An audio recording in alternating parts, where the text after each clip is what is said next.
너희들은 하나님의 성전이다 라는 제목으로 이 시간 말씀을 나누도록 하겠습니다. 여러분들한테 자주 이런 말씀을 드렸던 것 같아요. 저는 한국 사람이라는 것이 너무나도 자랑스럽습니다. 우리나라에서 태어난 것 사람들이 어떻게 보는지는 모르지만은 헬조선이다라고 이렇게 이야기를 하는데, 정작 세계적으로 봤을 때 우리나라 정말로 대단한 나라입니다. 이것을 어떻게 볼 수 있는 건가? 우리나라가 이 작은 땅덩어리인데도 불구하고 이룬 것들을 보면은 거의 세계 20등 안에 벗어나는 것이 거의 없어요. 좋은 것이든 나쁜 것이든 다 이렇게 세계 랭킹 안에 들어가는데, 그 중에서 어떤 것들이 있을까? 그냥 세계적인 기업 중에서 기업들을 보더라도 세계적인 기업들이 이 조그만 나라에 있다는 거예요. 간단하게는 전자제품 만드는 그런 회사 세계적인 수준입니다. 탑 수준입니다. 그것뿐만이 아니죠. 그 자동차 만드는 회사 세계 5위권 안에 들어 있습니다. 그렇게 많은 자동차 회사들이 있는데도 불구하고 우리나라가 만드는 자동차 세계 5위 안에 든다는 것입니다.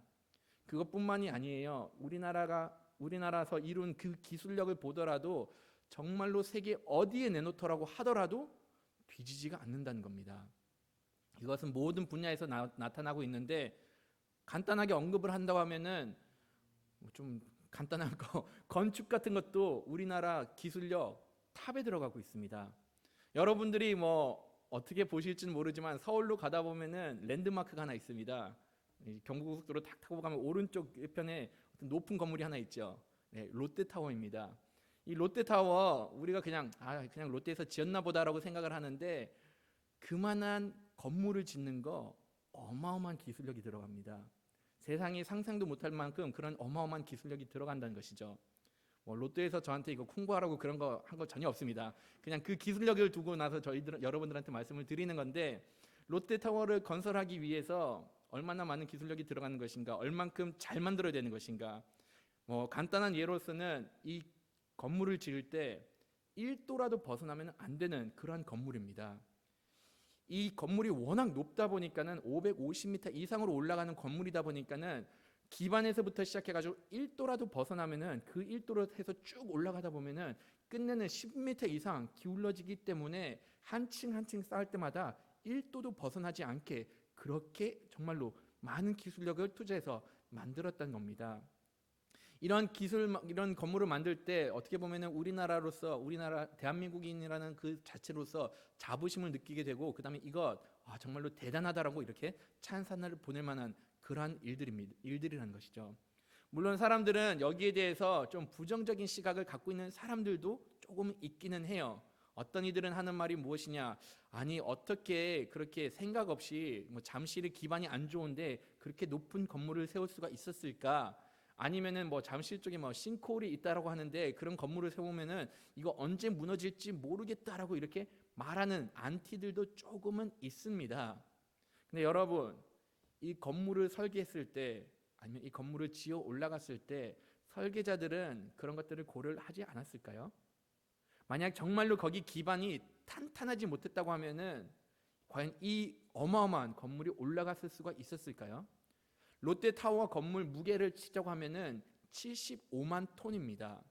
75만 톤 감이 잘 안 잡히실 것 같은데, 서울에 있는 모든 인구를 다 모아서 무게를 측정하면은 이만한 무게가 나온다는 겁니다. 서울에 있는 모든 시민들이 그곳에 서 있는데, 그곳에 서 있어서 이 건물이 무너지지 않기 위해서는 건축하는 사람들 역시 마찬가지로 이 기반이 튼튼할 수 있게 노력을 기울였다는 것이죠. 건물이 무너지지 않기 위해서 사람들이 이것을 설계했을 때 어떻게 지었는 것인가? 건물을 우선적으로 30m 이상을 팠습니다. 30m 이상을 파면은 이제 거기서는 지구 반석층이 이렇게 생기면서 정말로 딱딱한 이렇게 표면에 도달하게 된다는 것이죠.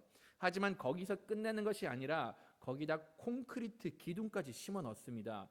102개의 콘크리트 기둥을 심어 넣는데 지름은 1m 정도, 그다음에 길이는 3m 정도 되는 콘크리트 이렇게 기둥을 세워 놓고, 그다음에 그 기반이 흔들리지 않게 우선적으로 만들어 놓고 그다음에 건물을 세워 올렸다는 것이죠.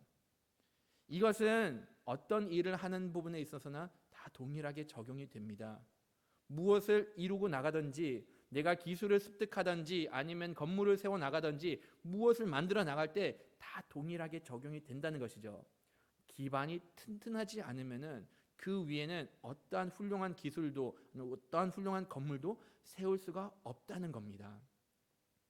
교회에서도 이것은 동일하게 적용이 돼요. 교회에서 기반이 튼튼하지 않으면은 교회 역시 흔들릴 수 있음을 오늘 말씀 가운데서는 알려주고 있습니다. 사도 바울은 자기 자신을 지혜로운 건축자다라고 이렇게 이야기를 하면서 사도 바울은 고린도 교회를 어떻게 세웠는가 알려주고 있습니다.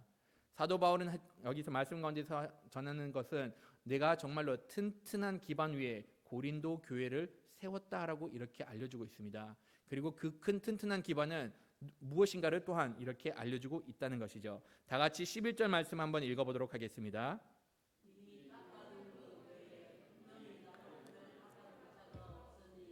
이턴 곧 예수 그리스도라. 아멘. 사도 바울은 자기가 튼튼한 기반을 만들었다라고 얘기를 하고, 그런 다음에 이 튼튼한 기반은 누구에 의해서 만들어진 건가 하면은 바로 이 기초는 예수 그리스도다라고 이렇게 알려주고 있습니다. 교회는 기반을 잡기 위해서, 교회가 쓰기 위해서는 우선적으로는 튼튼한 기반이 필요한데, 이 튼튼한 기반은 바로 예수 그리스도가 돼야 된다는 것이죠. 교회에서 전하는 것, 교회에서 그 다음에 세워지는 것, 이것 모두 그리스도 중심으로 이루어져야 된다는 겁니다. 그리스도 중심으로 이루어진 것은 무엇일까? 이 교회 가운데서 예수님의 향기가 풍겨나야 되는 것이고, 그리고 무엇보다도 예수님께서 이 땅에 오셔서 하신 그 사역에 동참을 한다는 겁니다. 예수님께서 가르치신 그 모든 말씀을 실천해 나가는 것이 그리스도 기반의 교회라는 겁니다. 그리스도 기반의 교회라고 하면은 예수님께서 가르쳐 준 것이라고, 예수님께서 실행한 것이 무엇이 있는가? 누가복음에 이것이 잘 나타나고 있는데, 다 같이 누가복음 4장 18절 말씀 한번 읽어보도록 하겠습니다. 주의 성령이 내게 임하셨으니 이는 가난한 자에게 복음을 전하게 하시려고 내게 기름을 부으사 보내사 포로된 자에게 자유를, 눈먼 자에게 다시 보게 함을 전파하며 누린 자를 자유롭게 하고, 라고 이렇게 말씀하셨습니다. 예수님께서 하신 말씀이 내가 이 땅에 보내진 것, 내가 이곳에서 복음을 전하기 위해서 보내졌다라고 이렇게 말씀을 하신 겁니다. 복음이라고 하면은 그냥 하나님의 말씀으로서 이렇게 크게 말을 할 수가 있습니다.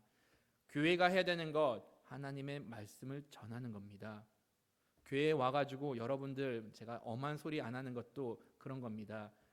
이 교회가 전해야 되는 것은 하나님을 드러내야 되기 때문에 하나님의 말씀을 전하는데 최선의 노력을 다해야 된다는 것이죠. 하나님의 말씀뿐만이 아닙니다. 복음이란 것은 사람을 구원해주는 그러한 역할을 갖고 있습니다. 예수님께서 우리를 위해서 십자가에 돌아가신 것을 전하고, 그리고 더 이상 죽어가는 자들이 죽음으로부터 해방시키는 것이 바로 교회가 해야 할 일이라는 것이죠. 교회가 가장 근본적으로 하는 것, 말씀을 가르치고 말씀을 전하고, 그다음에 죽어가는 자들에게 이렇게 말씀을 전함으로 인해서 그들이 구원의 길에 들어설 수 있게 인도하는 것이 예수님의 기반에서 교회를 세웠다는 것을 알려주고 있다는 것이죠. 그것뿐만이 아니라 누가복음 말씀을 보시면 눈먼 자에게 다시 보게 함을 이렇게 전파하며 눌린 자에게 자유롭게 하고라고 이렇게 알려주고 있습니다. 눈먼 자를 보게 하는 것, 어떻게 보면 치유 사역이라고 할 수 있는데, 우리는 예수님처럼 신적 능력이 있지가 않아가지고 기도해가지고 사람들을 낫게 하는 그런 능력이 좀 없을 때가 더 많습니다. 그럼 우리가 이 사역에 동참을 할 수가 있을까요? 할 수는 있습니다. 교회로서 우리의 도움이 손길이 필요한 그곳에 도와주는 겁니다. 이웃에게 사랑이 필요하면 사랑을 전하는 겁니다. 간호가 필요하면 그들을 간호해 주는 겁니다. 또한 억눌린 자들이 있고 정말로 궁핍한 자들이 있으면 그들을 돌보는 것이 교회가 해야 되는 그러한 모습인 것이죠. 예수님께서 보여주셨던 것처럼 이러한 기반으로서 교회가 이렇게 세워져야 한다는 겁니다. 이 예수님의 중심으로 세워지는 것은 사도 바울이 에베소에서도 다시 이렇게 이야기를 하고 있는데, 에베소서 2장 20절을 보시면은 너희는 사도들과 선지자들의 터 위에 세우심을 입은 자라 그리스도 예수께서 친히 모퉁이 돌이 되셨느니라라고 이렇게 알려주고 있습니다. 사도 바울이 여기서 하는 말이 선지자들과 그 다음에 사도들에 의해서 지금 이 교회가 세워지지 않았느냐? 근데 그 터의 중심은 다시금 보면은 예수님이다라고 이렇게 알려주고 있습니다. 모퉁이 돌이 예수님이 되었다 보니까는 교회의 모든 중심은 예수님에 의해서 이루어져야 되는 것을 다시 한번 알려주고 있다는 겁니다. 우리가 교회를 세워나가는 데 있어서 교회를 하는 일에 대해서는 다 예수님 중심으로 움직여야 되는 겁니다. 그러면은 교회를 이렇게 이뤄나가는 성도님들로서는 추구해야 되는 것은 무엇이냐? 어떻게 하면 이 교회를 더 성장시킬 수 있는 것인가, 발전시킬 수 있는 것인가라고 하면은 이것은 12절 말씀에 잘 기록이 되어 있습니다. 다 같이 12절 말씀 한번 읽어보도록 하겠습니다. 만일 누구든지 금이나 은이나 보석이나 나무나 풀이나 짚으로 이 터 위에 세우면 라고 이렇게 사도 바울은 알려주고 있습니다. 사도 바울이 하는 말, 터 위에 세우는 것이다. 중요한 건 터 위에 세우는 것이다 라고 이렇게 강조를 하면서, 그런데 이 터 위에 세울 때, 이 교회를 이끌어 나갈 때 어떠한 재료들을 사용하는 것이 중요하다라고 또한 알려주고 있다는 것이죠. 이 재료를 보시면은 금이나 은이나 보석을 두고 이렇게 이야기를 하고 있습니다. 하지만 그와 또 달리 나무나 풀, 짚을 두고 이렇게 이야기를 하고 있다는 것이죠. 우리가 그냥 이렇게 표면적으로 봤을 땐 그러면은 예수님께서는 소중한 것으로 교회를 세우기 값비싼 것으로 교회를 세우는 것을 원하시는 건가라고 생각을 할 수도 있습니다. 물론 소중한 것에 두고 이야기를 하고 있지만은 어떻게 보면은 소중한 것 그 이상으로서 여기서 보시면 어떠한 자질로, 어떠한 재료로 만들어지는가를 알려주고 있다는 것이죠.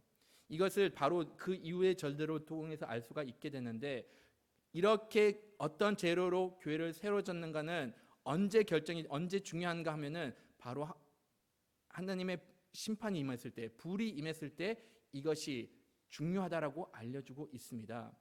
여기서 보시면은 불이 임하게 되는 그때를 두고 이야기를 하고 있는데, 불을 두고는 하나님의 능력으로 받아들일 수가 있고, 또한 이렇게 마지막 날에 하나님의 심판을 두고 이렇게 이야기를 할 수가 있다는 겁니다.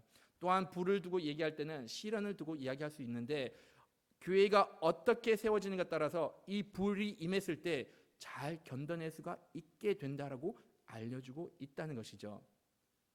불이 임하게 됐을 때 지푸라기와 나무 아니면은 풀 같은 것은 거기서는 타서 없어져 버립니다. 하지만 거기에 비해서 은과 금은, 그다음에 보석과 같은 것들은 아무리 불이 임하여도 그 가운데서는 타서 없어지지는 않게 되는 것이죠. 물론 아주 뜨거운 불이 임하게 되면은 그런 가운데 보석과 같은 것도 녹을 수는 있습니다. 하지만 여러분들도 아시다시피 금과 은 뜨거워서 녹아지게 되면은 어떤 식으로 바뀔까요? 오히려 더 정화된 겁니다. 그런 가운데서 그 가치는 더 많이 나가게 되는 것을 우리는 너무나도 잘 안다는 것이죠. 교회의 금과 은과 같은 재료로 교회를 세워나가면은 아무리 어려운 시련이 닥친다고 할지라도 그러한 시련 가운데서 교회가 무너져 없어지는 것이 아니라, 성도들이 무너져서 없어지는 것이 아니라 오히려 그러한 가운데 더 진가를 발휘하게 된다는 것입니다. 그러면은 우리가 이 교회를 세워나가는데 어떻게 하면 좋은 자질로, 무엇이 좋은 자질인가를 한 번쯤은 생각해 볼 필요가 있다는 것이죠.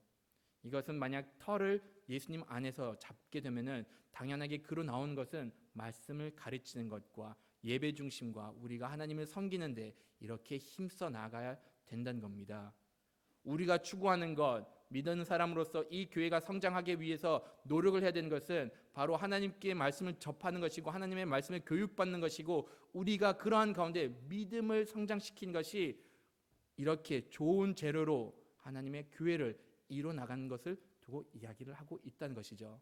반면 지푸라기와 풀과 나무로 이렇게 만들어진 것은 어떠한 재료로 만들었기 때문에 이것들이 흔들릴 수 있는가 생각을 해보면은 그 이외의 것들을 교회에서 추구하든지 그 이외의 것들을 교회에서 중요시 여기면은 그럴 때는 이렇게 불이 임하게 됐을 때 흔들릴 수가 있게 됨을 알려주고 있습니다.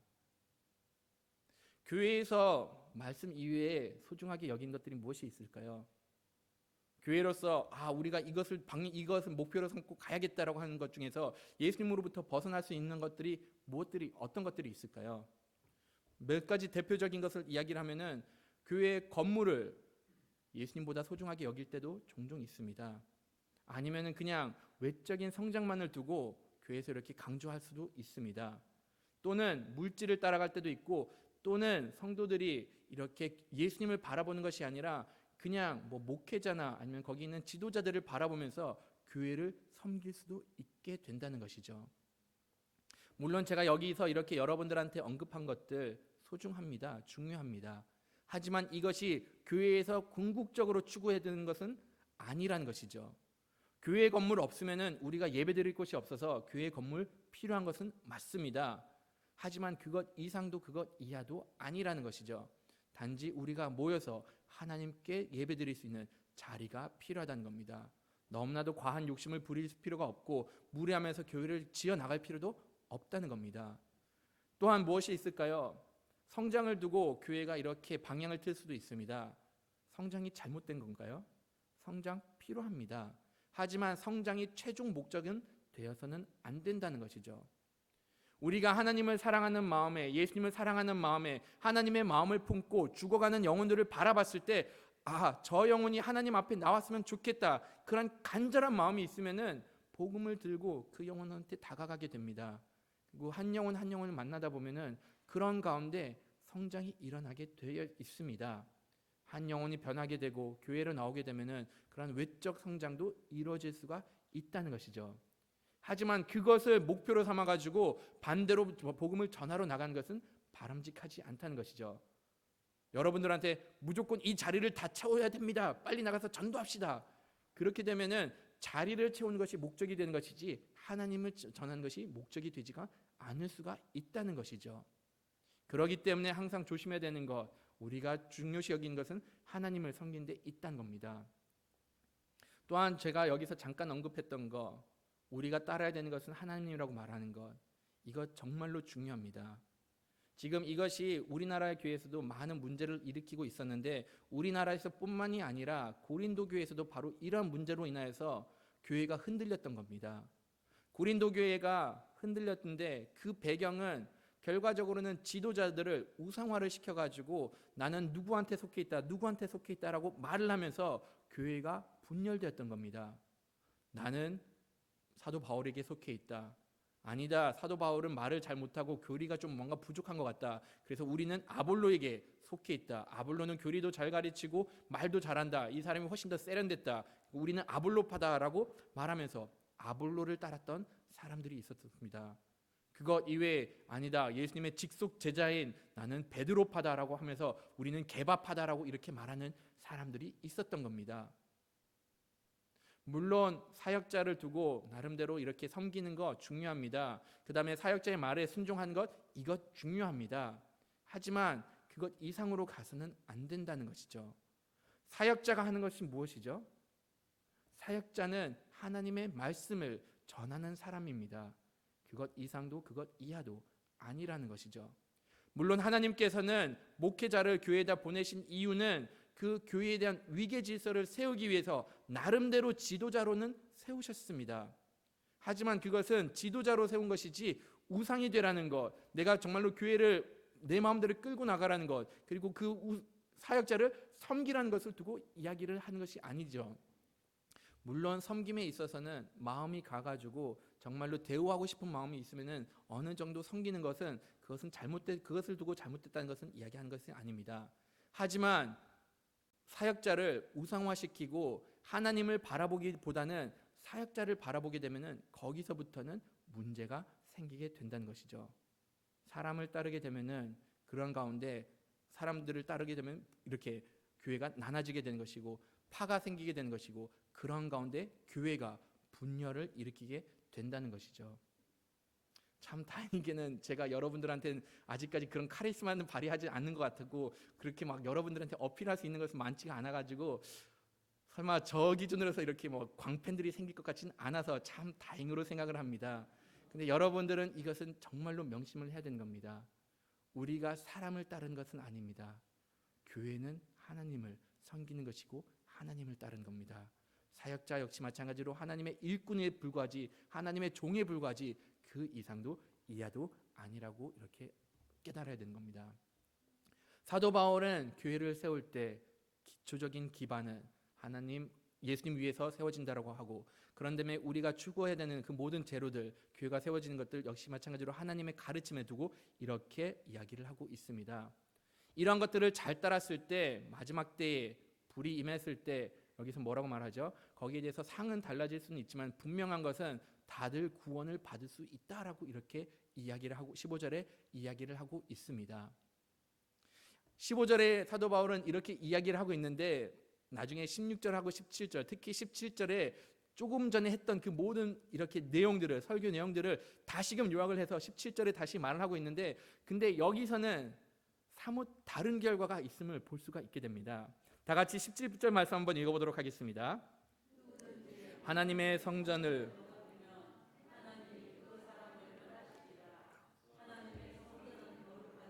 너희도 그러하니라. 아멘.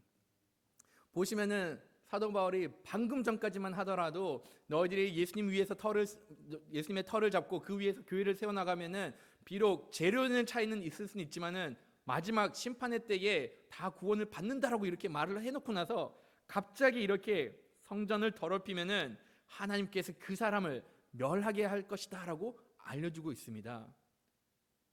물론 이 말씀, 성전을 두고 더럽힌다는 것, 교회 건물을 두고 이야기하는 것은 아닙니다. 교회 건물에 와가지고 뭐 쓰레기 좀 버리고 그런 것을 두고 이야기하는 것은 아닙니다. 성전이라는 것은 우선적으로 하나님께서 임하신 바로 그곳을 두고 이야기하는 것이죠.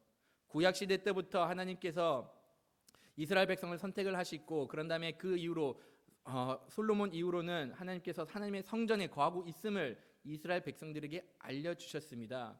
하나님께서 거하시는 곳, 하나님께 예배드리는 곳, 바로 그곳이 성전이라는 것이죠. 물론 이것이 신약에 넘어와서는 달라졌습니다. 예수님께서 우리를 위해서 십자가에 못 박혀 죽으심으로 인하여서 더 이상 하나님께서는 성전 한 곳에만 계시는 것이 아니라 우리의 삶 가운데 거하고 계시고, 그리고 이 교회 안에 거하고 계심을 알려주고 있습니다. 그렇기 때문에 이러한 가운데, 이 교회 가운데 하나님께서 더럽히는 것을 허락하지 않으신다라고 이렇게 알려주고 있습니다. 근데 이 말씀을 보시면은 단순하게 더럽히는 것, 건물을 더럽힌 것, 그것을 두고 이야기하지 않는 것을 두고 이야기하는 것은 아닙니다. 17절 말씀을 쉬운 성경으로 다시 한번 읽어볼게요. 누구든지 하나님의 성전을 멸하면 하나님께서 그 사람을 멸하실 것입니다. 그것은 하나님의 거룩하며 여러분들 자신이 바로 그 성전이기 때문입니다 라고 이렇게 알려주고 있습니다. 쉬운 성경을 보면은 이게 해석이 좀 더 좋은 것 같아요. 이게 원어에 좀 더 가까운데, 여기서 한 가지만 더 추가를 하고 싶으면은 여러분 자신이 바로 그 성전이기 때문입니다라고 하는데, 원어를 보시면 이게 복수로 되어 있습니다. 여러분 한 사람 한 사람을 두고 이야기하는 것이 아니라 여기 있는 모든 그리스도의 공동체, 한 지체들이 다 모였을 때 바로 이것이 하나님의 성전을 이루고 있음을 알려주고 있다는 것이죠. 여러분들이 모여서 하나님의 성전을 이루는데 여기 이것을 멸하게 하면은 하나님께서 그 사람을 멸하게 한다라고 이렇게 이야기를 하고 있습니다. 앞에서는 더럽히다라고 이렇게 기록이 되어 있는데, 이 더럽히다라는 멸하다는 이 단어는 정말로 여러 가지 뜻을 가지고 있습니다. 더럽히다, 부패시키다, 파멸시키다, 타락시키다, 뭐 여러 가지 뜻이 있는데 우리말로서는 이것이 크게 다르다고 생각을 할 수가 있는데, 가만히 다시 생각을 해보면은 이런 여러 가지 단어 뜻이 서로와 연관이 되어 있음을 볼 수가 있게 됩니다. 만약 더럽힌다는 것, 교회가 더 이상 하나님을 섬기는 그런 거룩한 모습을 지니지 못하게 두는 것을 두고 이야기를 하고 있습니다. 교회 가운데 죄를 범하다 보면은 이것은 하나님께서 보시기에 기뻐하는 모습이 아니란 것이죠. 하나님의 일을 더 이상 수행해 나갈 수 있는 그러한 상태가 되지 않게 된다는 것이죠. 그러다 보면은 저절로 이 교회는 하나님께서 더 이상 기뻐 보시지 않는 그런 교회가 되는 것이고, 죄를 범함으로 인하여서 교회가 멸하게 될 수가 있음을 알려주고 있다는 것이죠. 그러한 교회를 멸하게 하는 그 사람, 하나님께서는 멸하신다라고 이렇게 알려주고 계십니다. 왜 한 사람으로 다시 바뀌었을까? 아까도 말씀드렸듯이 여러 사람들이 그리스도의 한 사람 한 사람이 모였을 때 공동체를 이루는 것이고 교회를 이루는 것입니다. 그러면은 교회가 거룩하기 위해서는 한 사람 한 사람, 성도 한 사람 한 사람이 거룩한 모습을 지녀야지 하나님께서 세우신 이 교회가 온전히 거룩한 모습을 지닐 수가 있게 된다는 것이죠. 한 사람이 타락하기 시작하면서, 한 사람이 하나님으로부터 멀어지면서 결과적으로는 이것이 주변 사람들에게 물들게 되고 이것이 쭉쭉 퍼져나가다 보면은 말씀에도 나와 있듯이 누룩이 퍼지는 것처럼 이 교회도 역시 하나님께서 원하시는 그 일을 실천해 나가지 못하게 된다는 것이죠. 하나님께서는 교회의 거룩성을 주장을 하면서 또한 동시에 개개인의 거룩함을 이야기를 하고 있었던 겁니다. 그러면 우리는 주님을 따르는 사람으로서 당연하게, 주님의 몸된 교회를 이루는 사람으로서는 당연하게 거룩함을 추구를 해야 된다는 것이죠. 물론 이 거룩함에 대해서 사람들이 많은 의견을 갖고 있어요. 그리고 여기에 대해서 많은 질문을 갖고 있는 것을 저는 이제 많이 보게 되었습니다. 특히 청소년들과 사역을 하다 보면은 청소년들이 생각하는 그 거룩, 왜 우리가 이것을 하면 안 되냐, 왜 이것이 죄인 같다 해서 많은 질문을 하곤 합니다. 그 중에서 가장 자주 떠오르는 것들 무엇이 있는가? 담배 피지 말라는 것들이 이렇게 떠오를 때가 종종 있습니다. 그냥 그 학생들이 하는 말은 무엇이냐? 아니, 우리가 만 18세가 되면은 합법적으로 피워도 되는데 이것이 무엇이 문제가 되냐라고 이렇게 물어보는 경우도 있습니다. 성경에는 담배 피지 말라는 말이 없기 때문에 이렇게 말하는 그들의 논리가 있습니다. 심지어는 만약 이렇게 미국 같은 경우는 담배뿐만이 아니라 대마초까지 피는 것이 어떠냐라고 이렇게 물어보는 학생들도 봤습니다. 대마초 같은 경우는 미국에서는 이게 의료 용품으로도 사용이 되고 그다음에 합법적으로 필 수가 있기 때문에, 아니 합법적으로 필 수가 있는데 그게 무엇이 문제가 되냐라고 이렇게 물어보는 경우도 종종 있습니다. 그럴 때마다 이 17절의 말씀을 두고 이렇게 이야기하는 것이죠. 너희들이 하나님의 성전을 이루기 때문에, 우리가 거룩을 추구하기 때문에 이런 것들을 우리가 멀리하는 것이다라고 이렇게 알려주고 있습니다. 학생들이 그걸 잘 받아들일까요? 네, 학생들의 마음은 항상 삐딱합니다. 그러다 보니까 또 다시 질문을 하게 됩니다. 이것 이외의 것들, 게임 같은 것, 그게 무엇이 잘못됐냐라고 또 다시 물어보곤 합니다. 솔직히 게임하는 것, 아니면 우리가 게임하는 것은 다시 말하면은 여가 생활을 즐긴다는 것인데 이것이 크게 잘못됐다라고 말을 할 수가 있을까요? 이것이 어느 정도 수준까지 봤을 때는 그냥 말 그대로 여가를 즐기는 겁니다. 하지만 이것이 도가 지나치게 되면은 우리가 그로부터 묶이게 되는 것이고 단순하게 쾌락을 위해서 사는 모습을 보일 수가 있게 된다는 것이죠. 게임을 어느 정도 하는 것은 좋다라고 볼 수는 있지만은, 하지만 이것이 특정 시간이 넘어가게 되면은 그로부터 중독이 된다는, 그 중독이라는 무서운 죄악이 있기 때문에 그런 것들을 멀리하라고 이렇게 알려주고 있습니다. 우리가 중독이 되면 안 되는 이유, 16절에 이것이 잘 기록이 되어 있는데 다 같이 16절 말씀 한번 읽어보도록 하겠습니다. 너희는 너희가 하나님의 성정인 것과 하나님의 성전이 너희 안에 계신 것을 알지 못하느냐. 사도 바울은 이렇게 이야기를 하고 있습니다. 우리가 하나님의 성전을 이루고 있다. 하나님의 성전을 이루는 것의 가장 핵심적인 것이 바로 이렇게 우리 안에 성령님이 거하고 계심을 알려주고 있다는 겁니다. 우리가 예수님을 믿고 하나님의 거룩한 전이 되었으면 우리 안에는 성령님이 거하신다는 것이고, 성령님이 내 안에 거하고 계신다는 것은 내가 성령님으로부터 지배를 받고 내가 성령님에 의해서 하루하루를 살아간다는 겁니다. 성령님의 이끌림을 받는 것이지 더 이상 세상의 이끌림을 받고 있지 않음을 알려주고 있다는 것이죠. 그러니까는 우리가 이 세상에 살아가면서 우리가 무엇을 추구하든지 간에 어느 정도 이렇게 취미 생활로 각종 레크레이션이든지 그러한 것들을 즐길 수는 있습니다.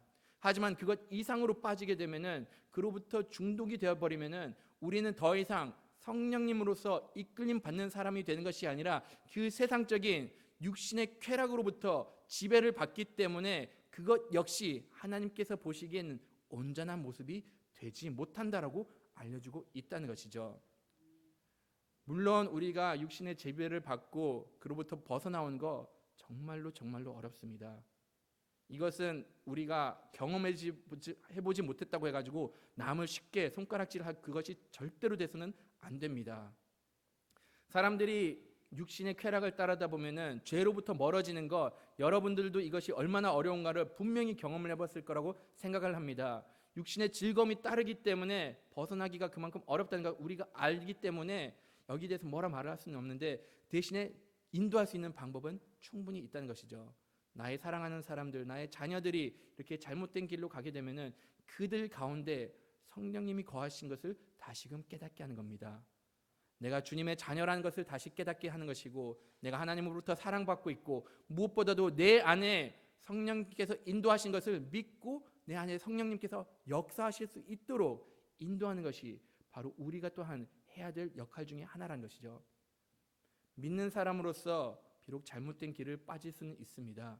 믿는 사람으로서 다른 것을 섬길 수도 있습니다. 하지만 그로부터 벗어나온 가장 확실한 방법, 성령님으로부터 지배받을 때, 우리가 성령이 사람이 되었을 때 그에 합당한 열매를 맺을 수가 있게 됩니다.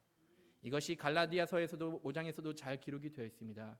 육신에 속한 사람은 육신의 것들을 추구하게 되지만은 성령님에 속한 사람은 성령의 열매를 맺을 수 있게 됨을 알려주고 있습니다. 거룩한 모습을 지닌다는 것 쉽지는 않습니다. 하지만 우리가 성령님 안에 거했을 때 이러한 거룩한 모습을 추구할 수가 있게 되는 것입니다. 개개인의 거룩한 모습을 이루었을 때, 성도들이 이렇게 거룩한 모습을 이루었을 때 교회 역시 마찬가지로 거룩하고 하나님께서 보시기에 기뻐하는 교회로 쓸 수가 있습니다. 하나님께서 보시기에 기뻐하는 교회로 쓰게 되면은 하나님의 일을 해 나갈 수가 있게 됩니다. 분쟁과 분열이 없고 오히려 하나님의 뜻을 이루는데 열심을 다하면서 나갈 수가 있게 되는 것이죠. 이러한 모습을 보인다는 것은 이 교회가 온전히 주님의 반석 위에 세워짐을 알려주고 있는 겁니다. 이렇게 주님의 반석 위에 세워진 것을 알게 되면은 세상 사람들은 우리의 교회를 두고 나서 하나님께 영광을 돌리는 그러한 날들이 오게 됨을 알려주고 있습니다. 고린도 교회는 이러한 모습을 보이지 못해가지고 사도 바울이 이런 것들에 대해서 경고를 하였습니다. 하지만 우리가 주님을 따르는 교회로서는 이렇게 사도 바울이 가르쳐줬던 것처럼 반석 위에, 예수님 위에 이 예수마을 교회를 더 세워나가고 오직 말씀만을 가르치고 그 다음에 더 나아가서는 우리가 성도로서 거룩한 모습을 보이면서 나가는 주님의 백성이 되기를 간절히 바라겠습니다.